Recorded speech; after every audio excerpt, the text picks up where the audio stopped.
राधे राधे मित्रों। तो मित्रों, आप लोग राधा कृष्ण के अपकमिंग एपिसोड में देखेंगे कि मित्रों, वीडियो शुरू करने से पहले अगर आप हमारे चैनल पर नए हो, अभी तक आप लोगों ने हमारे चैनल को सब्सक्राइब नहीं किया है, तो चैनल को कर लीजिएगा सब्सक्राइब और बेल आइकन को प्रेस कर दीजिएगा, जिससे कि हमारी नई वीडियो का नोटिफिकेशन आपको मिल जाए। तो मित्रों, आप लोग देखेंगे कि कृष्ण जी निद्रा से जागते हैं और अपनी अष्टभागियों को शुभ प्रभात कहते हैं। और तभी राधा कहती है, कृष्ण, आज तुम्हें अत्यंत सुखद निद्रा आई होगी ना।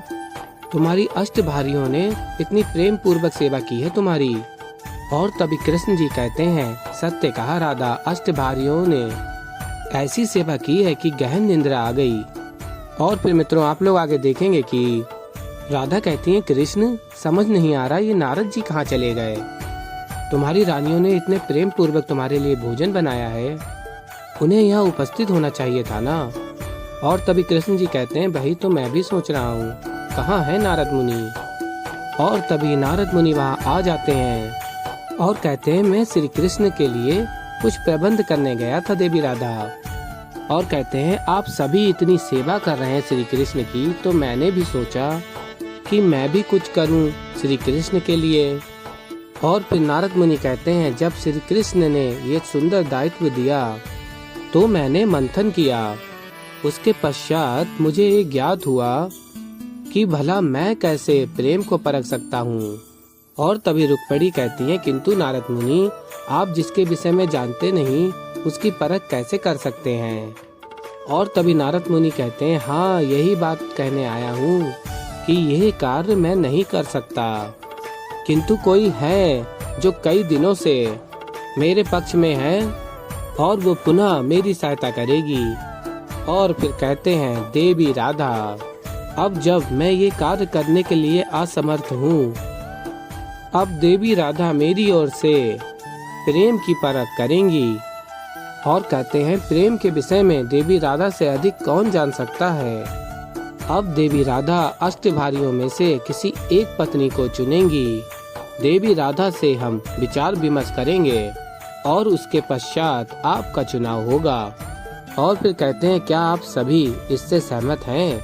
और फिर तभी कृष्ण की अष्टभारियां कहती हैं, हाँ, हम सब सहमत हैं। और तभी राधा कहती है, मुनिवर, आपने ये कार्य मुझे सौंप दिया है, मुझे तो कुछ समझ में ही नहीं आ रहा है। और तभी नारद मुनि कहते हैं, आप हाथ तो बोलिए। और कहते हैं, प्रेम के विषय में आपसे अधिक और कौन जानता है। और तभी कृष्ण जी स्मरण कर रहे होते हैं, नहीं राधा, तुम्हें उत्तरदायित्व नहीं लेना चाहिए। और तभी नारद मुनि स्मरण करते हैं, अगर देवी राधा ने ये कार्य अपने हाथों में ले लिया तो प्रभु को ये कार्य करना ही पड़ेगा। और फिर मित्रों, आप लोग आगे देखेंगे कि नारद मुनि राधा से कहते हैं, देवी राधा, ये अश्वमेघ यज्ञ अत्यंत महत्वपूर्ण है और मेरे पास कोई और मार्ग नहीं है, आपको मेरा साथ देना ही होगा।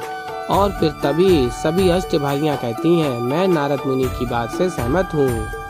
और फिर मित्रों, आप लोग देखेंगे, राधा कहती हैं, मैं ये दायित्व स्वीकार करने के लिए सज्ज हूँ।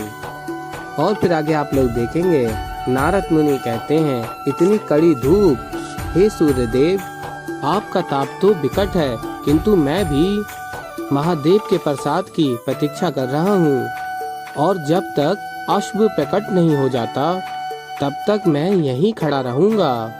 और फिर तभी नारद मुनि अश्व को देखते हैं और कहते हैं, अति दिव्य। और फिर तभी नारद मुनि को पता चलता है ये अश्व शाम का है। और फिर आप लोग देखेंगे, देवी पार्वती कहती है, महादेव, क्या श्री कृष्ण कम है जो आप भी छल कर रहे हैं नारद मुनि के साथ। और तभी महादेव बताते हैं, छल नहीं गौरी, उचित समय की प्रतीक्षा है। जैसे ही देवी राधा अष्टभारियाओं में से किसी एक का चुनाव कर लेंगी और स्वयं श्री कृष्ण इस यज्ञ के लिए मान जाएंगे, तो तुम्हें क्या लगता है, द्वारकाधीश श्री कृष्ण के लिए इस पृथ्वी पर अश्वों की कोई कमी है क्या। और फिर तभी देवी पार्वती कहती हैं, अर्थात। और फिर महादेव बताते हैं, अर्थात ये, मैंने देव श्री नारद का मन रखने के लिए यूं ही बोल दिया था कि मैं उन्हें अश्व दूंगा। और फिर मित्रों, आप लोग आगे देखेंगे कि कृष्ण जी स्वयं ही अश्व लेकर आ जाते हैं और नारद मुनि से कहते हैं, मैं आपकी बात नहीं मान रहा, ये सत्य है, किंतु भोले शंकर वो तो सभी की बात सुनते हैं, और आप तो ठहरे नारद मुनि, आपके लिए भला क्या संभव हो सकता है। और फिर तभी नारद मुनि अश्व को देख के अत्यंत प्रसन्न हो जाते हैं। और फिर मित्रों आप लोग आगे देखेंगे, राधा कहती हैं, आज मैं अत्यंत प्रसन्न हूँ। महादेव पार्वती के आशीष से अश्वमेघ यज्ञ अवश्य संपन्न होगा।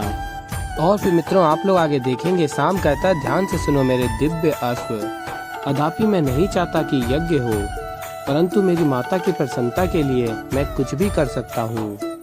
और इसीलिए यदि इस यज्ञ में मेरी माता का चयन नहीं हुआ तो सब जब तुम्हें भ्रमण के लिए छोड़ेंगे तो मैं तुम्हें लौट कर आने ही नहीं दूंगा। और फिर मित्रों आप लोग आगे देखेंगे, सभी अष्टभागियां अश्व के पूजन के लिए जाती हैं, और तभी कृष्ण जी कहते हैं, रुक जाओ राधा। और तभी राधा कहती हैं, क्या हुआ कृष्ण, शुभ अनुष्ठान से पूर्व पूजा तो करनी ही होगी। और तभी कृष्ण जी कहते हैं, राधे अश्व की पूजा तुम मत करो, और कहते हैं तुम ये कार्य करोगी तो अष्टभागियाओं का चयन कौन करेगा। और फिर शाम देखता और स्मरण करता है, वाह अति उत्तम, ये मैं प्रथम बार देख रहा हूँ कि पिता श्री राधा को किसी कार्य के लिए मना कर रहे हैं। और तभी राधा कहती है, हाँ कृष्ण तुम उचित कह रहे हो, वास्तविक अधिकार तो अष्टभागियों का है ना। और फिर नारद मुनि कहते हैं, ये अश्व द्वारकाधीश श्री कृष्ण का अश्व है, अश्वमेघ यज्ञ हेतु इस अश्व को विचरण करने के लिए मुक्त किया जाता है। ये अश्व जब तक निर्भक्त गति से विचरण करता रहेगा, वो राज्य, वो क्षेत्र श्री कृष्ण के एक क्षेत्र राज्य का प्रतीक होगा। जिस राज्य अथवा क्षेत्र में इस अश्व को रोका जाएगा, अन्यथा उसे हानि पहुंचाई जाएगी, तो उस राजा को श्री कृष्ण से युद्ध करना होगा।